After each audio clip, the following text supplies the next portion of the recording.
এটা আপনার এই যে আমরা টান দিলে অটোমেটিক উঠে আসবে। এই যে দেখেন আমরা অ্যালোভেরা চারা কীভাবে আলাদা করব। এই যে দেখেন আমরা এই যে অ্যালোভেরা চারা আলাদা করে ফেলাইছি। এখন মেইন কথা হলো যে ভিডিওটা আমরা নিয়ে আসছি এখন, এই যে দেখেন এখন যে অ্যালোভেরা গাছ বা অ্যালোভেরার পাতা আমরা যারা টবে ছাদে লাগিয়ে রাখছি, আমাদের অনেকের প্রশ্ন থাকে যে কী কারণে আমাদের অ্যালোভেরা গাছ বড় হয় না। তো আপনারা দেখছেন এখানে কিন্তু এই যে এতটুক কিন্তু আপনার এই যে কাঠের ভুসি আর সামান্য একটু মাটি, এর ভিতরে আপনার অ্যালোভেরা।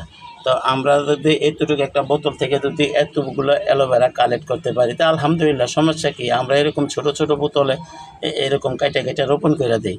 তো এখন মেন টপিক হলো আমরা যদি অ্যালোভেরা গাছ বড় করতে হয় তাহলে কি সার দেব। তো এতটুকু বোতলে আমরা সার দিয়ে আপনাদেরকে দেখাইতেছি, আপনারা একটু ধৈর্য সহকারে দেখেন।